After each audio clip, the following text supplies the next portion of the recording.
For top CDC officials gone in 1 week, 35% of America's disease defense wiped out in just 6 months. 330 million lives now hang in the balance, as Donald Trump sneers on live TV, calling science a joke. And then Jasmine Crockett rises, slamming the table with a fury so raw the entire chamber falls silent for 30 unforgettable seconds.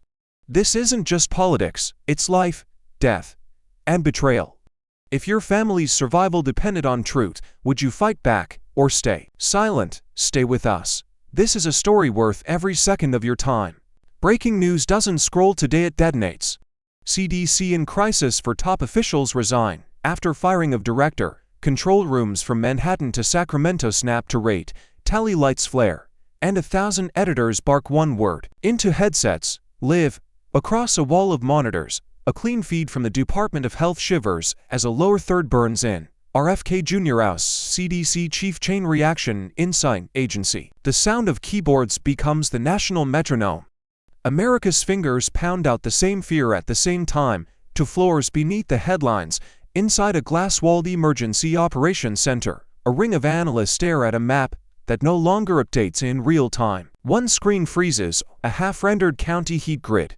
Another throws a gray error box over a dashboard labeled respiratory outbreaks live. A supervisor pinches the bridge of his nose and says, not to anyone in particular, we just lost our eyes. The room's fluorescent hum suddenly feels like thunder. At Atlanta International Airport, a CDC quarantine officer scrolls for guidance on a flagged passenger with hemorrhagic symptoms. The page stalls, refreshes, dies. A TSA manager, pale as wax, asks whether to close the gate. No one answers because no one can. The officer checks an analog binder that smells like dust and old plastic. The policy inside is 3 revisions out of date. She looks up at a jet bridge full of families and thinks, today is the day we gamble. In a public school nurse's office outside Detroit, a line of kids with fever snakes past a poster about hand washing. The nurse, sleeves rolled, toggles between tabs. County alerts, state numbers land next, brutal and clinical, for resignations in 7 days, 35% of surveillance expertise gone in 6 months, 3 national signal systems paused pending contract review. Anchors read them with voices that betray a tremor. Chiron producers at asterisks, they hope will make the math feel less like destiny. Search trends spike for how to read an epidemic curve and what if CDC data stops. Somewhere in the nose, a single question breaks the surface like a buoy after a shipwreck. If the sentries are leaving their posts, who guards the wall? Cameras pivot to room 2141 on Capitol Hill, mixline the witness table like a row of steel teeth. Name placards wait like summonses. In the first row, a union of nurses grip handmade signs. Behind them, a quiet constellation of gold star pins and folded obituary clippings. The seal overhead doesn't blink. A lone chair near the center is empty except for the woman a million timelines have already tagged as the one who won't flinch today. Whispers ripple forward, gathering into a single name that moves like voltage through the chamber. Jasmine Crockett. The gavel drops. Red lights flare. America leans in as the banner snaps across every screen, a blade pulled clean from its sheath. When truth itself is on trial, who will speak for America? The camera cuts from the breaking headlines to the long marble corridor of the Capitol, where the air itself feels electrified. Reporters jostle for position, their whispers like static against the stone. At the far end of the hall, a figure appears. Jasmine Crockett, head high, eyes locked forward, stride deliberate, each heel strike echoing like a gavel on polished floor. The crowd parts instinctively, as though they know history is about to walk through them. Today, America isn't just watching the chamber. America is watching her. The lower thirds flash across screens. Crockett arrives. Key voice in CDC crisis hearing.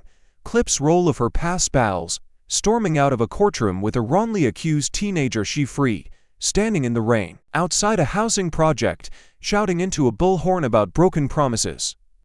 Clutching her mother's hand at a union rally where wages were won against impossible odds. Born the daughter of a working-class family in Texas, Jasmine knew early what it meant to fight for scraps in a system designed to starve the powerless. That grit carved her, long before she wore the sharp suit and carried the congressional pin. A sudden cut, a flashback to the south side of Dallas, where a younger Jasmine, fresh from law school, squared her shoulders in front of police tape. Defending a community overlooked by cameras, ignored by politicians, written off as statistics. Her voice shook with rage but steadied with resolve. "We don't need sympathy, we need justice." That was the day a local paper called her the Relentless One. Today, the same fire burns, hotter, brighter, aimed squarely at the highest office in the land. Back in the present, the hallway swells with tension. Lawmakers huddled in corners, whispering strategies, gamblers before the cards slip. A junior aide texts furiously, "She's here, he's watching. Brace yourself." A boom mic dips overhead to catch the heavy breathing of anticipation. The doors at the end of the corridor loom larger with every step. The nation can almost hear her pulse through the lens.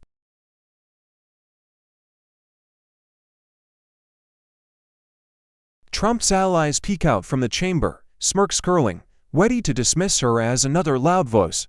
But the cameras don't lie. Determination sharpens every line in her face. Fury and hope balance in her eyes like twin blades. She isn't walking into a hearing, she's walking into a battlefield. And she carries the weight of every nurse refreshing a dead CDC dashboard, every mother clutching a fevered child, every American who wonders who guards the wall when the guards themselves resign. The chamber doors swing open. Flashes explode like lightning. Reporters' voices collide in a chaotic storm. "Crockett, what's your opening statement? Will you confront Trump directly?" She does not answer. Her silence is sharper than any quote, her pace more cutting than any headline.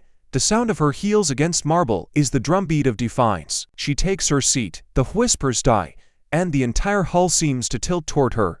The gavel is raised, but before it falls, America already knows, this isn't just testimony. This is trial by fire. And in that crucible, one question stalks, the silence, coiling tighter with every heartbeat when power dares to mock truth. Can Jasmine Crockett set the nation ablaze with it? The broadcast cuts live as the gavel drops, and the chamber roars into focus under 1,000 unblinking lights.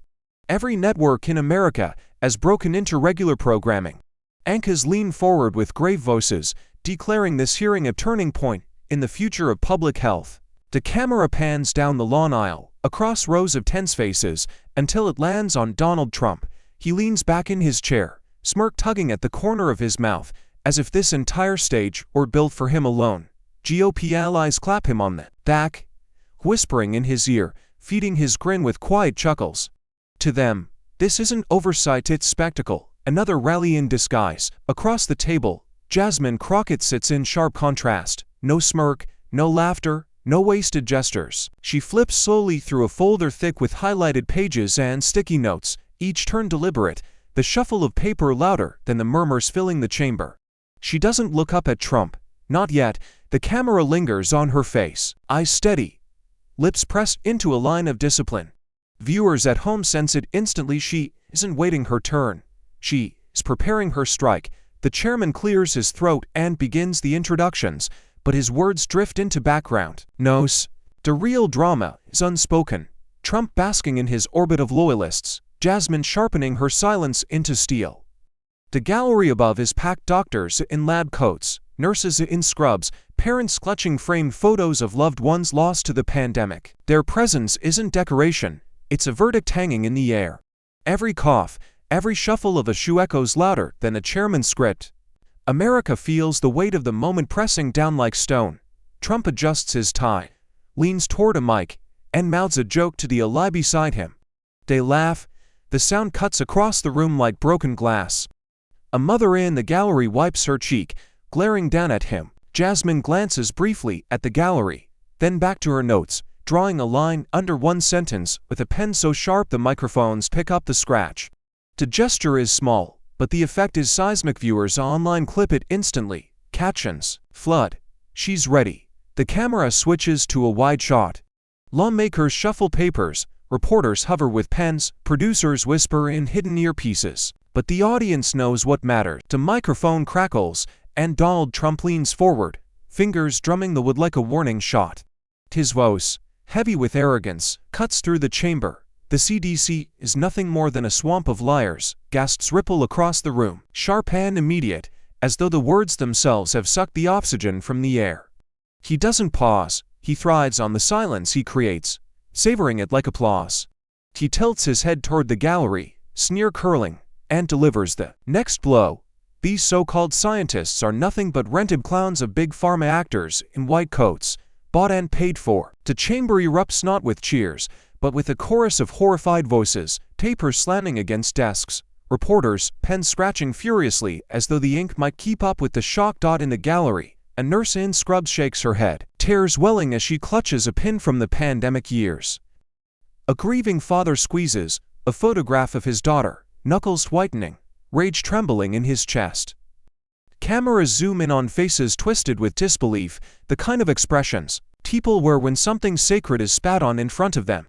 Trump sits back, smiling wider, feeding off the chaos. For him, outrage is not a consequence, it is strategy. The chairman bangs the gavel, demanding order, but the noise doesn't subside.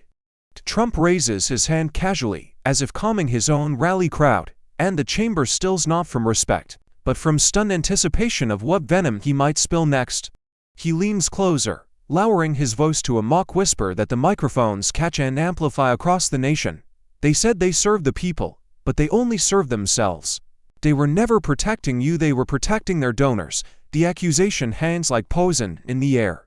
Jasmine Crockett sits motionless at her table, eyes down, pen posed over her notes, the very image of stillness amid the storm. But her jaw tightens, and the camera catches the subtle twitch of her hand gripping the pen until it nearly snaps. Viewers at home see it, feel it, clip it, the calm before she strikes. The chamber senses it too. The energy shifts, a rumble beneath the floorboards, the hush that precedes an earthquake.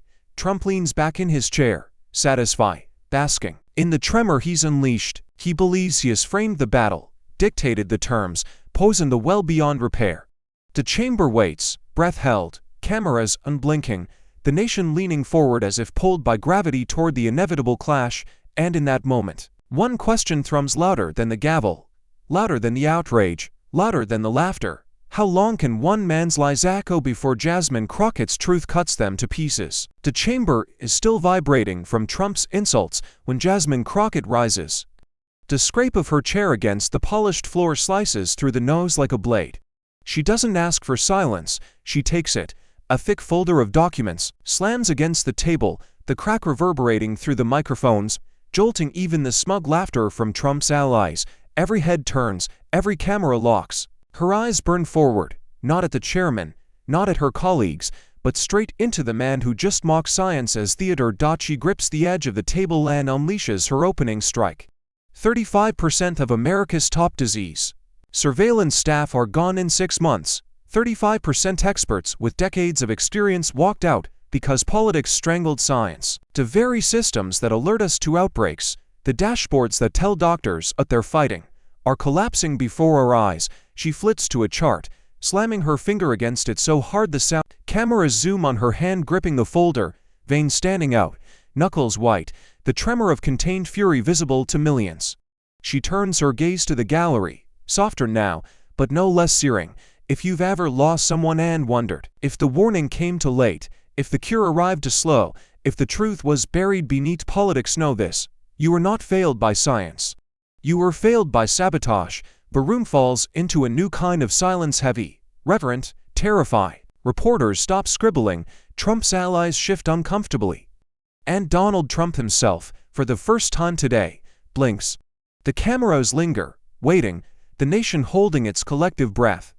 Jasmine leans in, voice low but scorching, as if she were speaking directly through every screen in America. So tell me, who will you trust, the saboteur or the people who still fight to save your life? Trump slams his palm against the microphone, cutting Jasmine off mid-sentence. His voice, louder than the gavel, booms across the chamber. You're nothing but a cheap mouthpiece. The words echo like a slap, drawing gasps so sharp they sound like the room itself is inhaling. He leans forward, jabbing a finger in her direction, his face twisted into a sneer, savoring the insult as if it were applause from a rally crowd. His allies laugh and clap the table, their jeers layering over the tension like gasoline over open flame. The insult doesn't just hang, it sears. Jasmine doesn't flinch.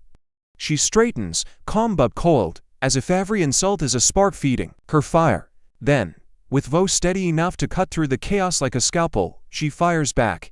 And you're nothing but a man who betrays his own people. The chamber erupts, not with laughter this time but with a chorus of stunned shouts, gasps, and the pounding of fists against wood. The gallery leaps to its feet, half in fury, half in awe, the sound swelling until it feels less like politics and more like a battlefield where words are bullets and silence is blood.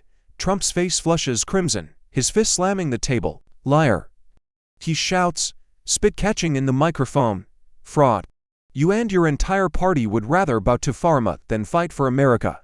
His voice cracks on the last syllable, but he barrels on, shouting over the chairman's desperate calls for order. The chamber has devolved in. The gavel slams for order, but the chamber is already holding its breath.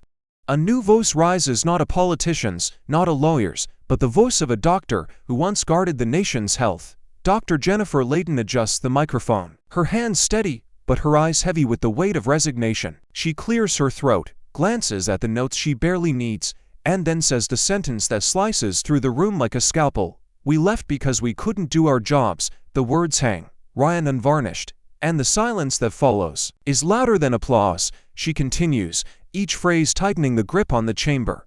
30 years of experience, undone in months. Budgets frozen, contracts blocked, data silenced. I was sworn to protect the public, but every day the walls closed in tighter. When 35% of your staff vanish, you don't just lose workers, you lose the eyes and ears that detect the next outbreak. I wasn't resigning from duty. I was resigning from a cage. Her voice cracks once, not from weakness but from fury forced to masquerade as calm. The gallery stirs. A woman clutches a handkerchief to her lips. The chairman thanks her, but before the sound of his gavel can dull the tension, another witness rises. A nurse from Texas, her uniform pressed but her face etched with sleepless nights, steps to the microphone. She doesn't open a folder. She doesn't need to. Her testimony is written in scars. I watched patients die because there was no guidance. We begged for updates, protocols, anything. The dashboards froze. The warnings stopped. We were told to do our best. My best wasn't enough when the patient in bed 7 stopped breathing. When the mother in room 12 begged me, what do I tell my kids? Her voice falters, but she pushes on, louder now, trembling with grief. We're not clowns. We're not liars. We are soldiers without armor, sent into battle blind. The gallery cannot hold back. A sob bursts from the front row, then another.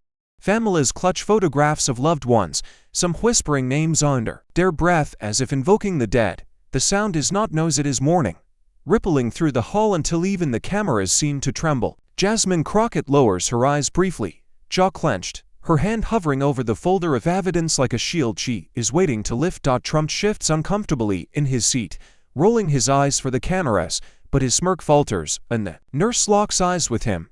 You laughed while we drowned, she says, voice almost a whisper yet piercing enough to cut bone. The chamber goes still. No one dares move.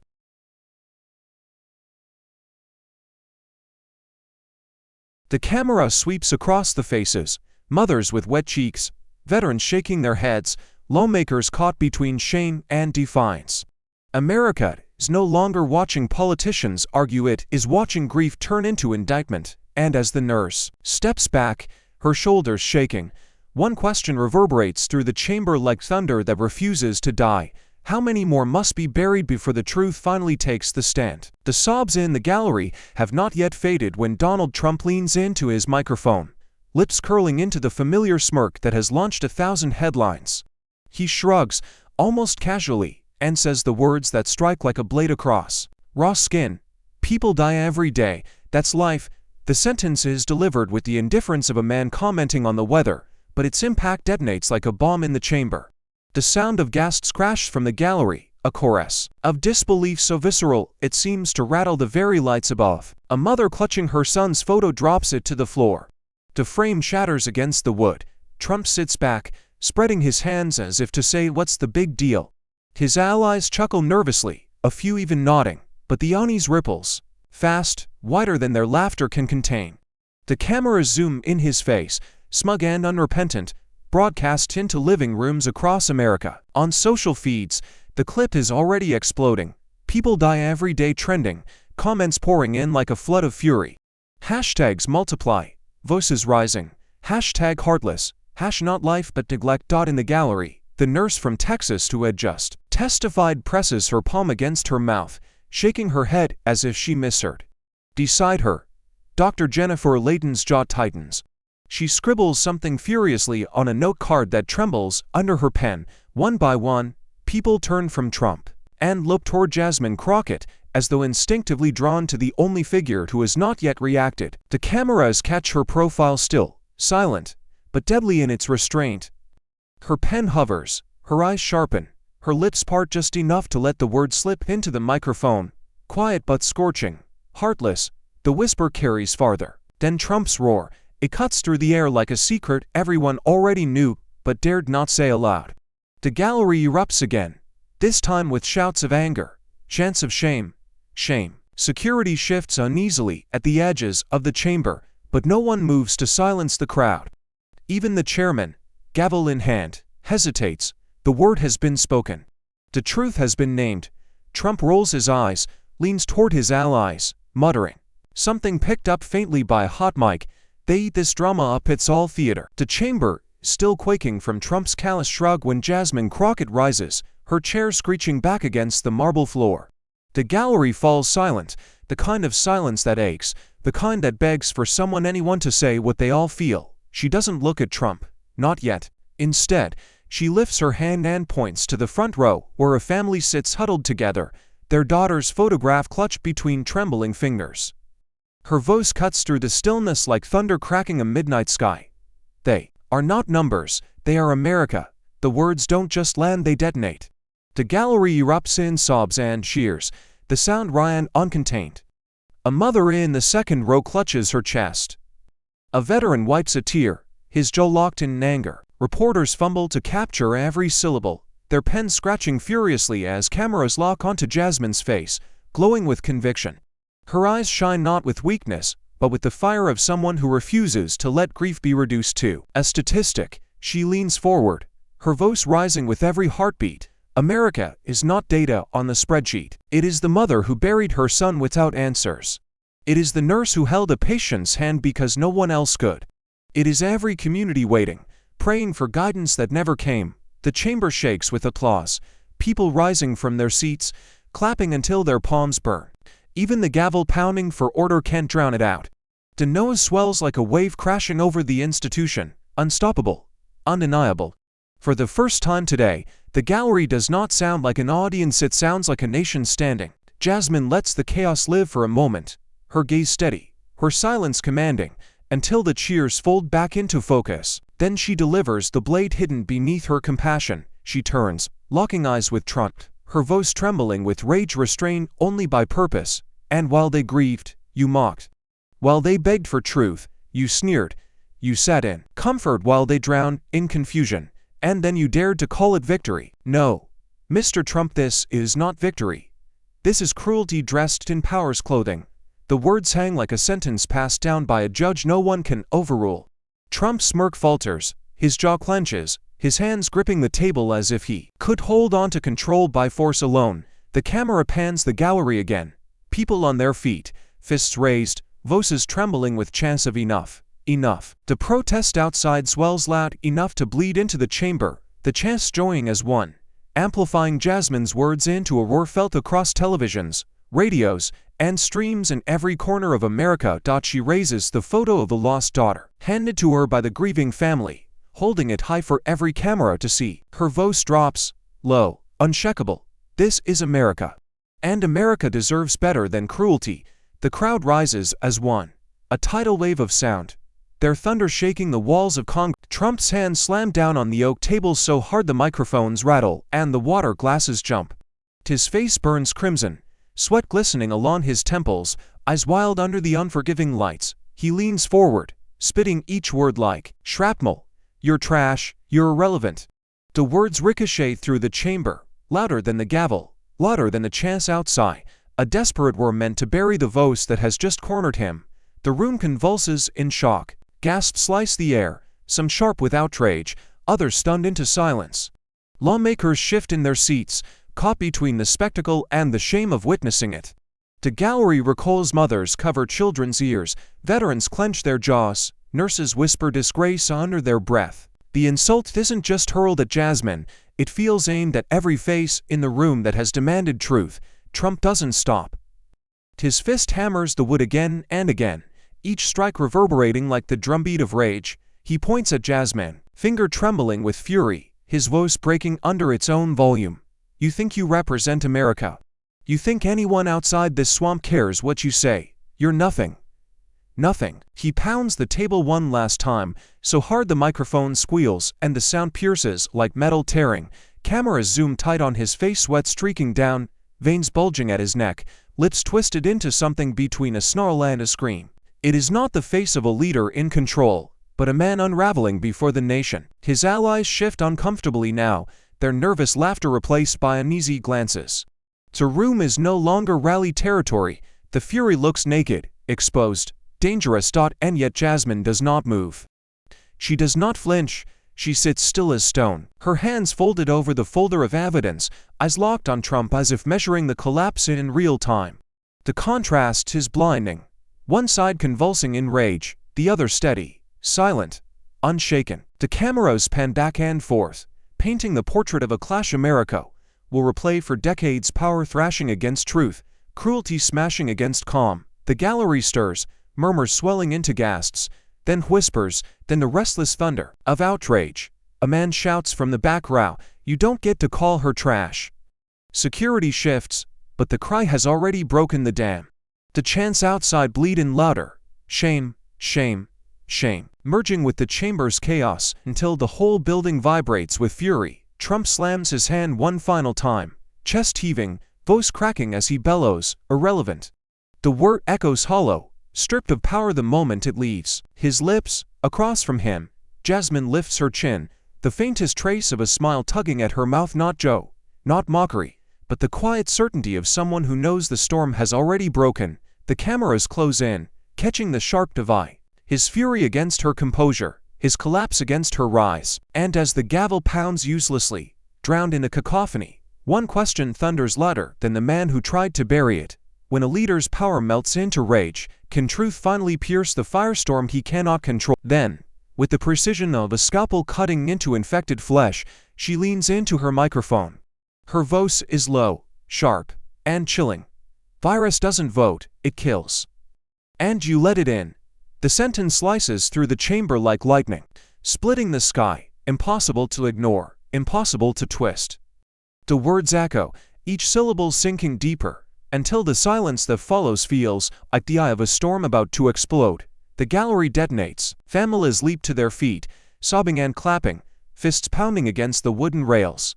Nurses in the back row shout yes, with tears streaming down their faces. Reporters rise out of instinct, pens flying, cameras snapping, a frenzy of flashes as if they're desperate not to miss the moment. The sound is thunderous, raw, the kind of roar that rattles windows and shakes walls. Security shifts uneasily, but no one dares interrupt. This is not chaos, this is catharsis. Trump's smirk evaporates. He opens his mouth to speak, but nothing comes out. He tries again, lips moving, throat tightening, but her words have pinned him to the table like an insect under glass. For the first time, his eyes dart not to his allies, not to the cameras but to the floor. The man who called her irrelevant suddenly looks very small under the lights. Jasmine doesn't let the room cool. She rises to her feet, her voice rising, with the crowd behind her. This is not about Democrats or Republicans. It is about Americans buried in silence because this administration chose power over protection. This virus did not ask for your party. It did not care for your slogans. It only cared that you were alive and you turned life into a bargaining chip. Her hand slams the table, the sound ringing like a judge's gavel. The chamber stands as one. Applause pounds like a drumbeat, chants erupting. Crockett! Crockett! Crockett! Outside, protesters catch the rhythm, their voices surging into the chamber, merging with the cheers until it feels as though the building itself is alive. The cameras pan across faces shining with tears and fury. The image beamed into millions of homes where Americans leap to their feet in unison with the gallery. Jasmine lowers her hand, her breathing calm, her gaze unbroken. Trump sinks back into his chair, red-faced, silent, shrinking under the weight of words he cannot answer. And as the chamber quakes with the power of one woman's voice, the question that grips the nation tightens its hold, sharp and unavoidable. If truth can silence power in this room today, can it also save America tomorrow? The chamber is still vibrating from the thunder of applause when Jasmine Crockett leans forward, her voice cutting through the noise with a razor's edge calm. She doesn't raise her volume, she doesn't need to. The microphones catch every syllable, amplifying it across the chamber, across the airwaves, across the nation. Do you swear, right now, that lives matter more than your career? The words drop like a hammer, each one ringing in the silence that follows. Trump's jaw tightens, he opens his mouth, but no sound comes. His hand twitches on the desk, his eyes dart sideways toward his allies, searching for a lifeline that doesn't exist. 10 seconds pass, 20 seconds, the gallery begins to shift, restless in the silence. A mother whispers, "Answer her," her voice trembling as though she were speaking for the entire nation. The nurse from Texas shakes her head, eyes wet, murmuring to no one and everyone, "He won't." The chants outside pause, protesters straining to hear through loudspeakers as the seconds drag, as the stillness grows more suffocating than the shouting ever was.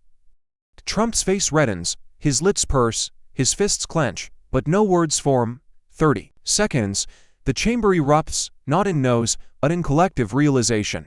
The silence has become the answer. The absence of words is louder than a scream, heavier than an insult. Reporters scribble frantically, capturing what history will remember not as a statement but as a void. Jasmine remains motionless, her gaze fixed on him, her body radiating the calm of someone who knows the power of silence can bury a man deeper than any speech. Her whisper carries into every microphone, searing across the silence. "That's what I thought." The gallery explodes not in chaos, but in fury sharpened into clarity. People rise to their feet, applause crashing against the walls, shouts of shame merging with cheers for Jasmine. Cameras capture faces twisted in disbelief, in grief, in vindication. Trump sits frozen, small beneath the lights, the image of power hollowed by 30 seconds of cowardice. Hashtags ignite instantly, clips looping endlessly, 30 seconds of silence. Across the country, the pause becomes a movement, a symbol of the moment when truth asked the simplest question and power had nothing to give. The gavel pounds in vain, but no one hears it. The roar of the crowd inside and outside merges into one thunderous verdict. Jasmine lowers her gaze briefly to the grieving family in the front row, then looks back up at the cameras, her eyes steady, unflinching. And as America stares at the silence that has already answered, one question sears into the conscience of a nation. What happens when a president cannot answer the simplest question of humanity, and what does it say about the future of the people he once swore to protect?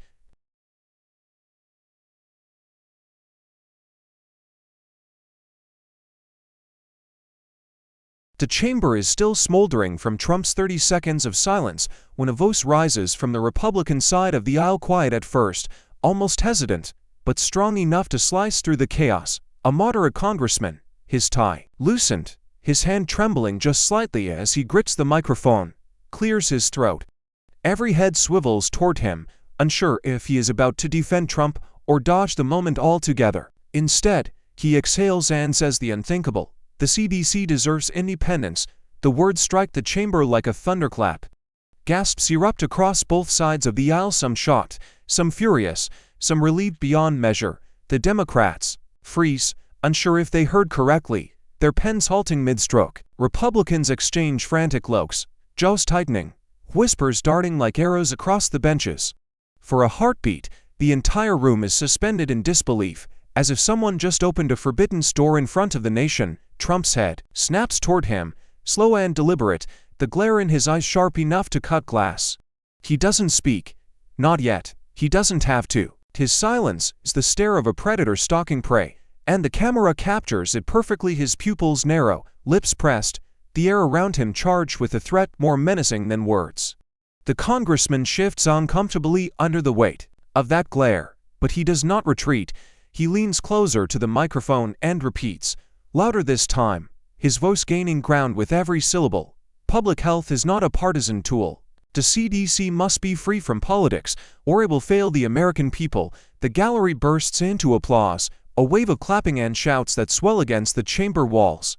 Some Republicans duck their heads, trying to hide from the cameras, while others fidget, caught between loyalty and conscience. Trump slams his hand against the table, the sound reverberating like a gunshot, and hisses into his mic, "Traitor." The word slithers out, low but venomous, caught by hot mix and broadcast instantly to millions of homes.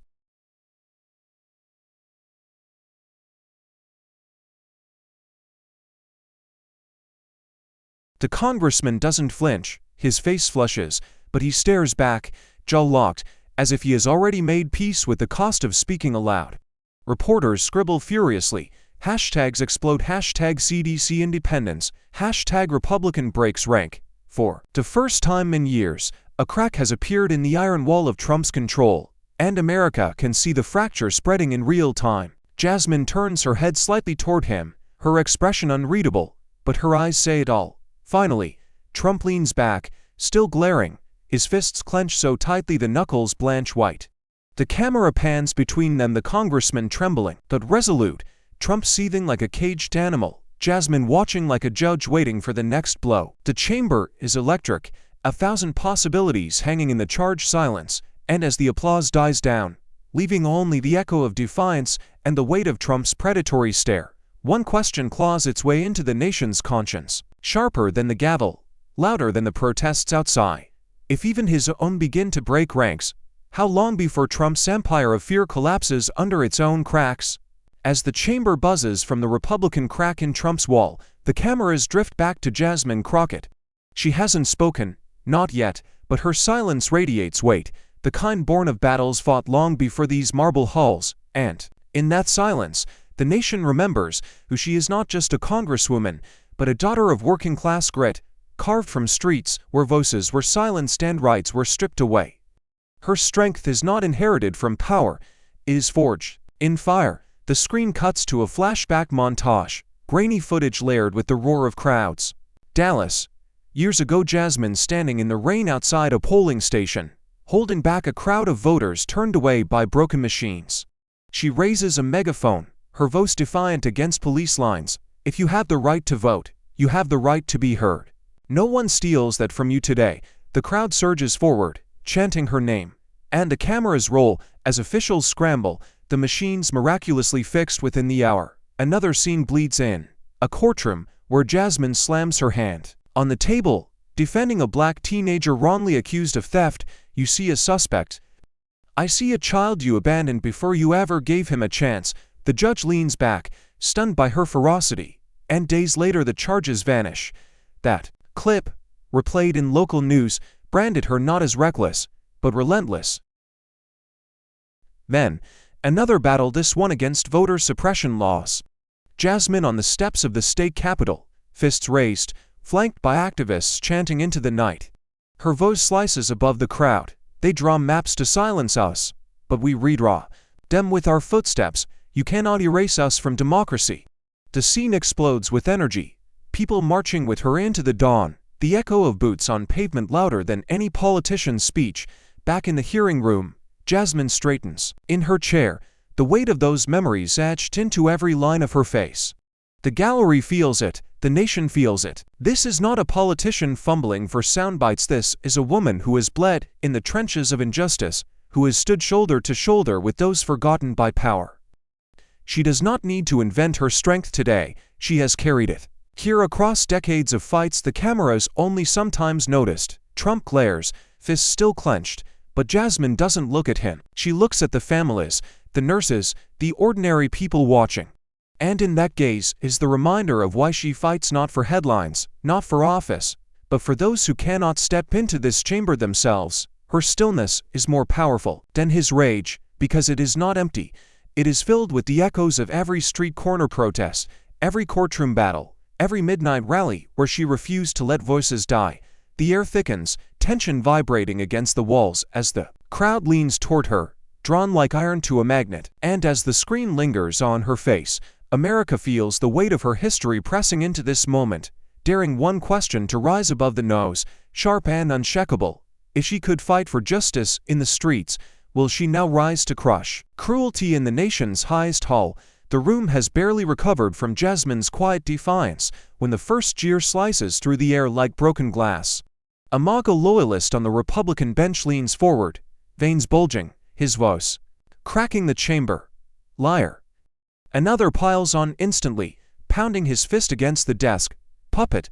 The words echo, crude and guttural, amplified by a handful of others who rise like a pack emboldened by the smell of blood. Within seconds the insults cascade into a chorus of venom. Traitor. Mouthpiece. Fraud. The gallery gasps, some in fury, some in fear. Mothers shield their children's ears, reporters scribble furiously, cameras zoom in to capture every snarl. Trump leans back in his chair, lips curling into a grin, feeding off the chaos like a ringmaster watching his circus of outrage. The nose builds to a fever pitch, the kind that feels less like debate and more like mob rule. The gavel slams again and again, but the sound is swallowed by the storm of shouts, and then Jasmine rises. Not with anger, not with trembling hands, but with a calm so absolute. Across America, televisions glow like beacons in living rooms, bars, hospital lounges, and school cafeterias. The hearing isn't just news, it's an electric current running through the veins of the nation. In a crowded diner in Ohio, customers stop mid-bite, forks suspended in the air, eyes fixed on the screen as Jasmine's words replay on loop. In a New York firehouse, alarms buzz, but the crew refuses to look away, transfixed by the sight of one woman holding her ground against a man who once commanded the White House. Social media detonates, timelines flood with clips and captions, hashtags burning hotter with every second. Hashtag justice for health, hashtag Crockett vs Trump, hashtag truth over power. A video of Trump's 30 seconds of silence racks up 1 million views in under an hour. Comments scrolling faster than the eye can follow. This is history unfolding. One veteran posts, attaching a photo of himself saluting the television.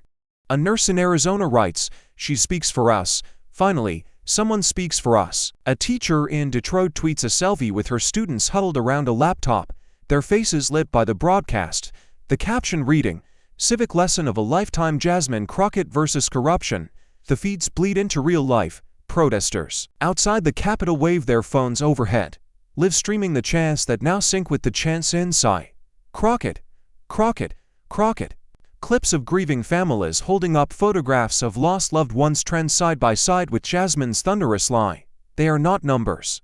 They are America. For once, the nation scrolls in unison, fury and hope twined into a single pulse. In living rooms, families argue, cry, cheer. Some slam fists against armrests, shouting yes, as Jasmine dismantles Trump's cruelty. Others sit in stunned silence, unwilling to admit that power itself had frozen in place when asked the simplest question of humanity. The split screen of the nation is clearer than ever, but tonight, one voice has pierced through the chaos. The broadcast cuts back to Jasmine's calm face, her words replaying in subtitles across the bottom of the screen. Millions lean closer, as though proximity to her truth might steady them in their own despair. And as the hashtags rise so like smoke signals across the digital sky, one thought grips the country tighter than any headline, daring to redefine the moment. Is this the day America finally chooses justice over fear?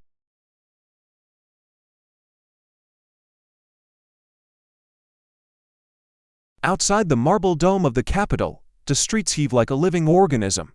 Thousands surge shoulder to shoulder, a sea of fists and banners, the air thick with the sound of voices refusing to be silenced. Signs cut through the night like blades of truth. Health is not politics. Science saves lives. Justice for the dead. The chants roll in waves, pounding against the barricades, crashing back in echoes off the stone walls. Crockett, Crockett, Crockett.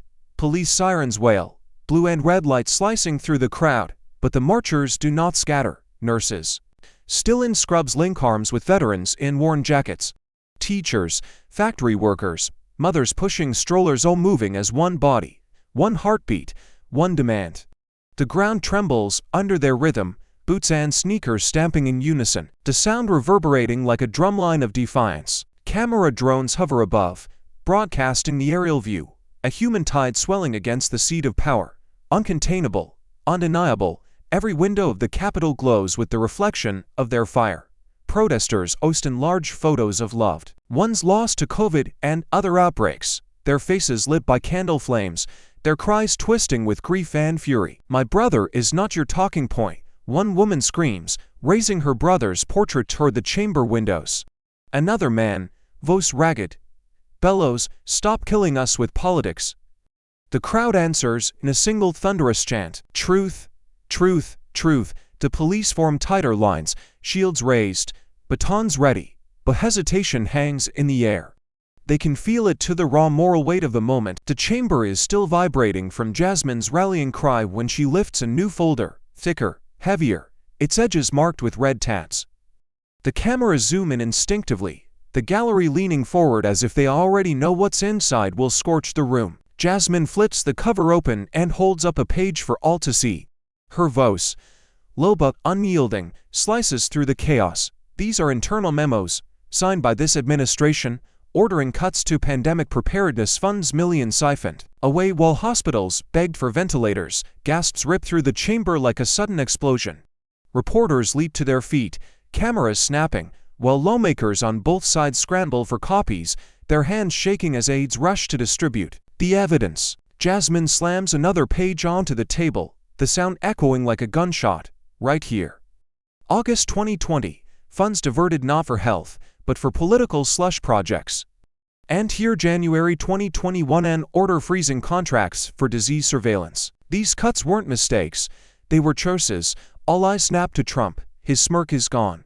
His mouth opens, stammering, but no words form. He glances toward his allies for rescue, but they are scrambling too, flipping pages, fumbling with microphones, sweat blooming on their foreheads.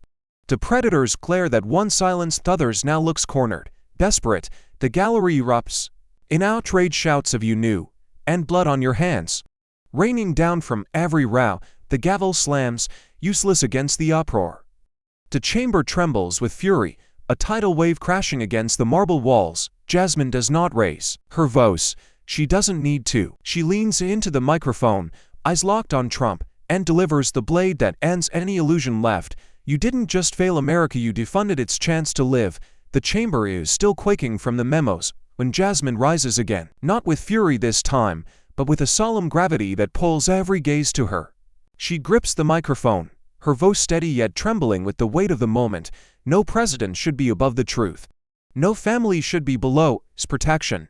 The sentence lands like a verdict, echoing in the chamber as though carved into the very stone. The camera pans across the gallery. Mothers clutch photos tighter to their chests. Veterans bow their heads. Children sit still, wide-eyed, sensing the history pressing down around them. A grieving father nods slowly, tears rolling unchecked, his lips forming the words "thank you." Oh, no sound escapes. Reporters lower their pens for a moment, to shake and to write, letting silence etch the weight of her words into memory. Trump stirs in his seat, but he doesn't speak. His silence, once wielded as defiance, now hangs limp, an admission no light can polish. The nation sees it projected live, unfiltered, undeniable. Jasmine doesn't gloat, doesn't sneer. Her expression holds only resolve and sorrow, the look of someone carrying grief not as a weapon. Jasmine lowers her eyes briefly, then lifts them back to the nation's cameras.